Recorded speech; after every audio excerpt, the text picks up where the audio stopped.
ನಾಗಾರಾಧನೆಯಿಂದ ಯಾವ ರೀತಿಯಾದ ಫಲಗಳು ದೊರೆಯುತ್ತವೆ, ನಾಗಾರಾಧನೆಯನ್ನು ಯಾಕಾಗಿ ಮಾಡಬೇಕು, ನಾಗಾರಾಧನೆಯಿಂದ ದೊರೆಯುವ ಫಲಗಳು ಏನು ಎನ್ನುವಂಥ ವಿಚಾರದ ಬಗ್ಗೆ ನಾನು ಮಾತಾಡ್ತಾ ಇದ್ದೇನೆ. ಇವತ್ತು ಕರಾವಳಿ ಜಿಲ್ಲೆಗಳಲ್ಲಿ ಹೆಚ್ಚಾಗಿ ನಾಗಾರಾಧನೆಗಳನ್ನು ಕಾಣ್ತೇವೆ ನಾವು. ನಾಗಮಂಡಲ ಇಂತಹ ದೊಡ್ಡ ದೊಡ್ಡ ರೀತಿಯಲ್ಲಿ ದೊಡ್ಡ ವಿಜೃಂಭಣೆಯಿಂದ ಹೆಚ್ಚು ಲಕ್ಷಾಂತರ ರೂಪಾಯಿ ಖರ್ಚು ಮಾಡಿ ನಾಗಾರಾಧನೆಯನ್ನು ಮಾಡ್ತಾರೆ. ಹಾಗೆ ಪ್ರತಿಯೊಬ್ಬರು ಅವರ ಕುಟುಂಬದವರು ಒಂದೊಂದು ನಾಗಬನಗಳನ್ನು ಮಾಡಿಕೊಂಡು ನಾಗನನ್ನು ನಿರಂತರವಾಗಿ ಪೂಜೆ ಪುನಸ್ಕಾರಗಳನ್ನು ಮಾಡ್ತಾ ಅದರಿಂದ ಫಲಗಳನ್ನು ಪಡೆಯುತ್ತಾರೆ ಎನ್ನುವ ನಂಬಿಕೆ. ನಿಜಕ್ಕೂ ನಾಗರ ಹಾವಿಗೆ ಏನು ಶಕ್ತಿ ಇದೆ, ನಾಗರ ಹಾವಿನಲ್ಲಿರುವಂಥ ಶಕ್ತಿ ಏನು ಅನ್ನುವಂಥದ್ದು ನಿಮ್ಮೆಲ್ಲರ ಮನದಲ್ಲಿ ಮೂಡುವಂಥ ಪ್ರಶ್ನೆ. ನಾಗರ ಹಾವು ಅಂತ ಹೇಳಿದರೆ ಅದಕ್ಕೊಂದು ಶಕ್ತಿ ಇದೆ. ಆ ಶಕ್ತಿಯಿಂದಲೇ ಅದು ಮನುಷ್ಯನ ದೇಹದೊಳಗೆ, ಹಾಗೆ ಮನುಷ್ಯನ ಮನಸ್ಸಿನೊಳಗೆ, ಮನುಷ್ಯನ ಮನದಲ್ಲೂ ಕೂಡ ಅದು ಕೆಲಸ ಮಾಡ್ತದೆ. ಮನುಷ್ಯನಿಗೆ ನಿಜವಾದ ಚೈತನ್ಯ ನೀಡುವಂಥದ್ದೇ ನಾಗ ಅನ್ನುವ ವಿಚಾರ ಕೂಡ ಇದೆ. ನಾಗನನ್ನು ಆರಾಧನೆ ಮಾಡುವುದರ ಮೂಲಕ ಆರೋಗ್ಯದಲ್ಲಿ, ಜ್ಞಾನದಲ್ಲಿ, ಸಂಪತ್ತಿನಲ್ಲಿ, ಸಂತಾನದಲ್ಲಿ ಫಲವನ್ನು ಪಡೆಯುತ್ತಾರೆ ಅನ್ನುವಂಥದ್ದು. ಇದು ಹಲವು ಘಟನೆಗಳು, ಹಲವು ಅನುಭವಗಳು ನಾಗನ ಆರಾಧನೆಯಿಂದ ಹಲವು ಫಲಗಳು ಪ್ರಾಪ್ತವಾಗ್ತವೆ ಅನ್ನುವಂಥದ್ದು ಸತ್ಯ ವಿಚಾರ ಅನ್ನುವಂಥದ್ದು ಎಲ್ಲರಿಗೂ ಗೊತ್ತಿದೆ.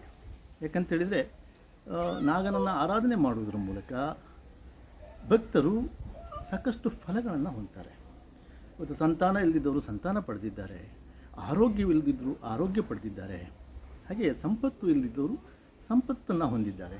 ಜ್ಞಾನ ಇಲ್ಲದದ್ದು ವಿದ್ಯೆ, ಜ್ಞಾನ ಅಂತ ಹೇಳಿದರೆ ವಿದ್ಯೆ ಇಲ್ಲದವರು ಕೂಡ ಇವತ್ತು ವಿದ್ಯೆಯನ್ನು ಪಡೆದಿದ್ದಾರೆ. ನಾಗನ ಆರಾಧನೆಯಿಂದ ಅದೆಲ್ಲ ಸಾಧ್ಯ ಅನ್ನುವಂಥದ್ದು ಹಲವು ಉದಾಹರಣೆಗಳು, ನಿದರ್ಶನಗಳು ನಮ್ಮ ಮುಂದಿದೆ. ಆರಾಧನೆಯನ್ನು ಮಾಡುವುದರ ಮೂಲಕ ಫಲಗಳನ್ನು ಪಡೆದವರು, ಅದರಿಂದ ಪ್ರಯೋಜನಗಳನ್ನು ಪಡೆದವರು ಸಾಕಷ್ಟಿದ್ದಾರೆ. ಭಕ್ತಿಯಿಂದ ನಾಗನನ್ನು ಆರಾಧನೆ ಮಾಡಬೇಕು. ಮನೆಯ ಹತ್ತಿರ ನಾಗ ಬಂದಾಗ ಹೆಚ್ಚಿನವರು ಭಯಗೊಳ್ತಾರೆ, ಅದನ್ನು ಎಷ್ಟು ಬೇಗ ಓಡಿಸೋದು ಅಂತ ನೋಡ್ತಾರೆ. ಆದರೆ ನಿಜವಾಗಿ ನಾಗನಿಗೆ ಭಯ ಬೇಕಾಗಿಲ್ಲ, ಅದಕ್ಕೆ ಭಕ್ತಿಯನ್ನು ತೋರಿಸಬೇಕು. ಮನೆ ಹತ್ತಿರ ಬಂದಾಗ ಭಯ ಪಡುವಂಥದ್ದೇನಿಲ್ಲ, ಅದು ಹೋಗ್ತದೆ. ಆದರೆ ಸ್ವಲ್ಪ ಸಮಯ ಅದಕ್ಕೆ ನೀಡಬೇಕು, ಗಡಿಬಿಡಿಯಾಗುವಂಥದ್ದು ಏನಿಲ್ಲ. ನಾಗನಿಂದ ಮನುಷ್ಯನಲ್ಲಿ ಚೈತನ್ಯ ಹುಟ್ಟುತ್ತದೆ. ಯಾಕಂದರೆ ನಾಗನನ್ನು ಆರಾಧನೆ ನೀವು ಹೆಚ್ಚು ಮಾಡ್ತೀರಾ, ನಾಗನ ಆರಾಧನೆ ಹೆಚ್ಚು ಮಾಡಿದಂತೆ ನಿಮ್ಮಲ್ಲಿ ಚೈತನ್ಯ ಹುಟ್ಟುತ್ತದೆ. ಚೈತನ್ಯ ನೀಡುವವನೇ ನಾಗ ಅನ್ನುವಂಥದ್ದು ಒಂದು ನಂಬಿಕೆ ಇದೆ. ಮನುಷ್ಯನ ದೇಹದಲ್ಲಿ ಚೈತನ್ಯ ಉಂಟಾಗಬೇಕಿದ್ರೆ ನಾಗನ ಆರಾಧನೆಯನ್ನು ಹೆಚ್ಚು ಮಾಡಬೇಕು. ಹಾಗೆ ಇನ್ನು ಶನಿಯ ಪ್ರಭಾವವನ್ನು ಕಡಿಮೆ ಮಾಡಿಕೊಳ್ಬೇಕು. ಈಗ ಕೆಲವರಿಗೆ ಶನಿಯ ಪ್ರಭಾವ ಇರ್ತದೆ. ಆ ಶನಿಯ ಪ್ರಭಾವವನ್ನು ಕಡಿಮೆ ಮಾಡಿಕೊಳ್ಬೇಕಿದ್ರೆ ನಾಗನ ಆರಾಧನೆಯನ್ನು ಹೆಚ್ಚು ಮಾಡಬೇಕು ಅನ್ನುವಂಥದ್ದು. ಅದರಿಂದ ನಾಗಾರಾಧನೆಯಿಂದ ಹೆಚ್ಚು ಮಾಡಿಕೊಂಡಂತೆ ಶನಿಯ ಪ್ರಭಾವ ಕಡಿಮೆ ಆಗ್ತದೆ. ನಾಗನ ಆರಾಧನೆಯನ್ನು ಮಾಡುವುದರ ಮೂಲಕ ಸಾಕಷ್ಟು ಫಲವನ್ನು ಹೊಂದಬಹುದು ಅಂತ ನಿಮಗೆ ತಿಳಿಯಿತು. ನಾಗನ ಆರಾಧನೆಯಿಂದ ಮನುಷ್ಯನ ಚೈತನ್ಯ ವೃದ್ಧಿಯಾಗ್ತದೆ, ಮನುಷ್ಯನಲ್ಲಿ ಆರೋಗ್ಯ ವೃದ್ಧಿಯಾಗ್ತದೆ, ಸಂತಾನ ಪ್ರಾಪ್ತಿಯಾಗ್ತದೆ, ಜ್ಞಾನದಲ್ಲಿ ಆತ ವೃದ್ಧಿಯನ್ನು ಕಾಣ್ತಾನೆ, ಅಭಿವೃದ್ಧಿಯನ್ನು ಕಾಣ್ತಾನೆ, ಸಂಪತ್ತಲ್ಲಿ ಅಭಿವೃದ್ಧಿಯನ್ನು ಕಾಣ್ತಾನೆ. ಹೀಗೆ ನಾಗನ ಆರಾಧನೆಯಿಂದ 4 ಫಲಗಳು ಸಂಪೂರ್ಣವಾಗಿ ಪ್ರಾಪ್ತವಾಗ್ತದೆ. ಯಾವಾಗ ನಾಗದೇವರು ಸಂತೃಪ್ತವಾದಾಗ, ನಿಮ್ಮ ಪೂಜೆಯಿಂದ, ನಿಮ್ಮ ಭಕ್ತಿಯಿಂದ, ನಿಮ್ಮ ಶ್ರದ್ಧೆಯಿಂದ ನಾಗನನ್ನು ಆರಾಧಿಸಿದಾಗ, ನಾಗನು ಸಂತೃಪ್ತಗೊಂಡಾಗ ನಿಮ್ಮಲ್ಲಿ ಈ ಫಲಗಳು ಸಿಗ್ತವೆ ನಿಮಗೆ ಅನ್ನುವಂಥದ್ದು. ಸಾಕಷ್ಟು ಘಟನೆಗಳು ಇದಕ್ಕೆ ಕಾರಣ. ಯಾಕಂತೇಳಿದರೆ ಆ ಘಟನೆಗಳು, ನಿದರ್ಶನಗಳೇ ಇವತ್ತು ನಾಗನನ್ನು ನಿರಂತರವಾಗಿ ಜನರು ಆರಾಧಿಸಲಿಕ್ಕೆ ಕಾರಣ. ಕಣ್ಣಿಗೆ ಕಟ್ಟುವಂಥ ಹಲವು ಘಟನೆಗಳಿವೆ. ಆ ಎಲ್ಲ ಘಟನೆಗಳನ್ನು ನಾವು ಅವಲೋಕಿಸಿದಾಗ ಆ ನಾಗರ ಹಾವಿಗೆ ಏನೋ ಒಂದು ಶಕ್ತಿ ಇದೆ, ಅದು ದೈವಿಕವಾಗಿರುವಂಥದ್ದು ಅನ್ನುವಂಥದ್ದು ಸ್ಪಷ್ಟವಾಗ್ತದೆ. ಹಾಗೆ ಇವತ್ತು ಭೂಮಿಯಲ್ಲಿ ನಾಗನ ಪ್ರಭಾವವಿದೆ ಅನ್ನುವಂಥದ್ದು, ನಾಗನ ನೆಡೆ ಸಾನ್ನಿಧ್ಯ ಅಂತ ಹೇಳ್ತಾರೆ. ನಿಜಕ್ಕೂ ಎಲ್ಲಿ ಮನೆಗಳನ್ನು ಕಟ್ತೀವೋ, ಕಟ್ಟಡಗಳನ್ನು ಕಟ್ತೀವೋ, ಹಾಗೆ ಯಾವುದೇ ರೀತಿಯಾದ ಅಭಿವೃದ್ಧಿಯನ್ನು ಮಾಡ್ತೇವೋ, ಅವೆಲ್ಲವೂ ಕೂಡ ನಾಗನ ಏನು ಪರ್ಮಿಷನ್ ಅಂತಾರೆ, ನಾಗನ ಅಪ್ಪಣೆ ಇಲ್ಲದೆ ಯಾವುದನ್ನು ಮಾಡಲಿಕ್ಕೆ ಸಾಧ್ಯ ಇಲ್ಲ ಅನ್ನುವಂಥದ್ದು. ಮೊದಲು ನಾವು ಭಟ್ರನ್ನೋ ಪಾತ್ರಿಗಳನ್ನೋ ಕರೆದು ಜಾಗವನ್ನು ತೋರಿಸ್ತೇವೆ, ನಾಗನ ನಡೆ ಇದೆಯಾ ಭಟ್ರೆ ನೋಡಿ ಅಂತೇಳಿ. ನಿಜಕ್ಕೂ ಅದು ಎಷ್ಟು ಕರಾರುವಕ್ಕಾಗಿ ಅವರು ಹೇಳ್ತಾರೋ ಗೊತ್ತಿಲ್ಲ. ಆದರೆ ಕೆಲವರು ಹೇಳ್ತಾರೆ ಬಿಡಿ, ಕೆಲವ್ರಿಗೆ ಗೊತ್ತಾಗ್ತದೆ, ಸೂಚನೆಗಳು ಸಿಗ್ತವೆ, ಅವರು ಹೇಳ್ತಾರೆ. ಆದರೆ ಹಲವು ರೀತಿಯಲ್ಲಿ ಜನರು ಸಾಕಷ್ಟು ಸಂಕಷ್ಟವನ್ನು ಹೊಂದುವುದು ಈ ನಾಗನ ತೊಂದರೆಯಿಂದ, ನಾಗನ ಉಪದ್ರವದಿಂದ ಅನ್ನುವಂಥದ್ದು.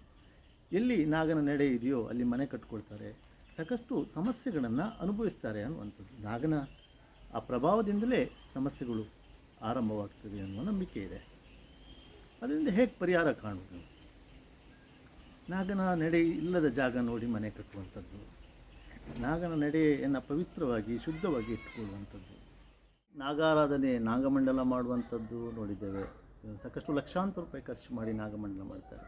ಹಣವಿದ್ದವರು ಶಿವಾಲಯ ಕಟ್ಟುವರಯ್ಯ ಅಂತ ಹೇಳಿದಂಗೆ, ಉಳ್ಳವರು ಶಿವಾಲಯ ಕಟ್ಟುವರು ಅನ್ನುವಂತಹ ರೀತಿಯಲ್ಲಿ ನಾವು ಯೋಚನೆ ಮಾಡೋದಾದರೆ ಸಾಕಷ್ಟು ಹಣವಂತರು ನಾಗಮಂಡಲ ಮಾಡ್ಬೋದು. ಯಾರೋ ಸಾಲ ಗೀಲ ಮಾಡಿ ಕೋಟ್ಯಾಂತರ ರೂಪಾಯಿ ಲಕ್ಷಾಂತರ ರೂಪಾಯಿ ಖರ್ಚು ಮಾಡಿ ನಾಗನ ಆರಾಧನೆ ಮಾಡಬೇಕಂತಿಲ್ಲ.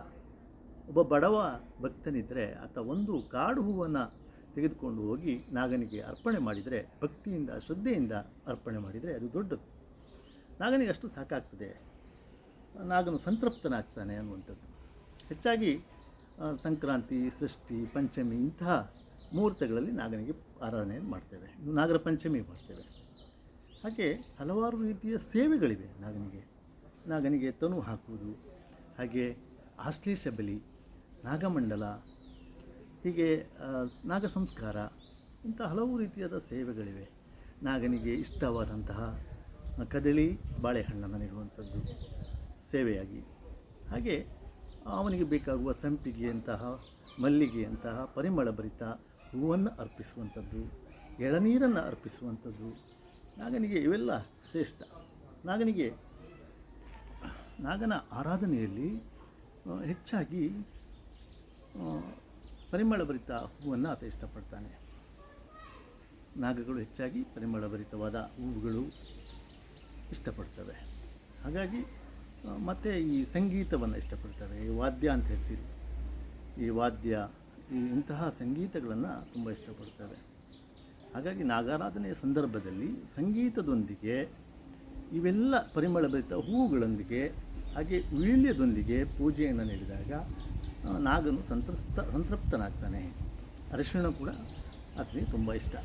ಅರಿಶಿಣವನ್ನು ಕೂಡ ಆತನಿಗೆ ಅರ್ಪಣೆಯನ್ನು ಮಾಡಿ. ನಾಗಾರಾಧನೆಯನ್ನು ಮಾಡಲಿಕ್ಕೆ ಸಾಕಷ್ಟು ಖರ್ಚುಗಳಿವೆ ಎನ್ನುವಂಥ ಒಂದು ನಂಬಿಕೆ ಇದೆ. ಅದು ಸುಳ್ಳು. ಯಾಕಂತೇಳಿದರೆ ನಾಗನಿಗೆ ಇವತ್ತು ನಿಮಗೆ ಭಕ್ತಿ ಇದೆ ಅಂತಾದರೆ ನೀವು ಒಂದು ಕಾಡು ಹೂವು ತೆಗೆದುಕೊಂಡು ಹೋಗಿ ಅಲ್ಲಿ ಯಾರು ಪೂಜೆ ಮಾಡ್ತಾರೆ ಆ ಅರ್ಚಕರಿಗೆ ಕೊಡಿ.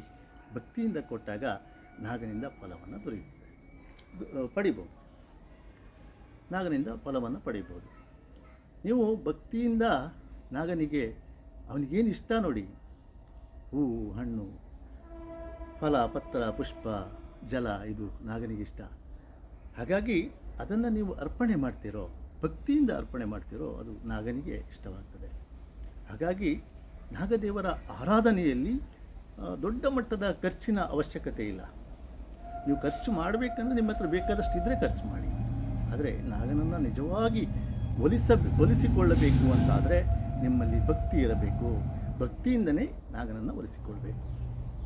ಶ್ರದ್ಧೆ ಮತ್ತು ಭಕ್ತಿ.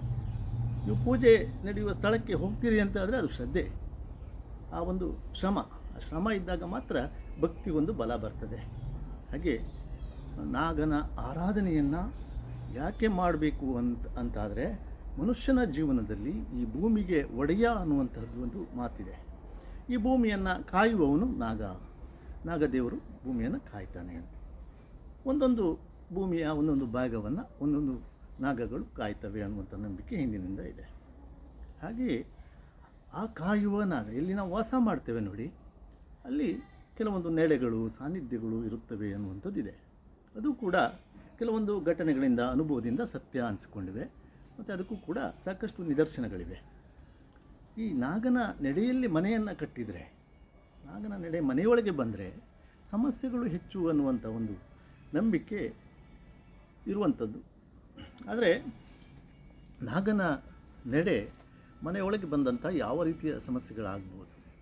ನಾಗನ ನಡೆ ಮನೆಯಲ್ಲಿ ಮನೆಯ ಒಳಗೆ, ಇನ್ನು ನಾವು ಮನೆ ವಾಸ ಮಾಡ್ತಾ ಇರ್ತೇವೆ, ಆ ಮನೆಯೊಳಗೆ ಬಂದಂಥ ಸಂದರ್ಭದಲ್ಲಿ ಸಾಕಷ್ಟು ಮನೆಯೊಳಗೆ ಕಲಹಗಳಾಗ್ಬೋದು, ಅಶಾಂತಿ ಸೃಷ್ಟಿಯಾಗ್ಬೋದು, ಮತ್ತು ಯಾವುದೇ ರೀತಿಯ ಸಂಪತ್ತಿನಲ್ಲಾಗಲಿ,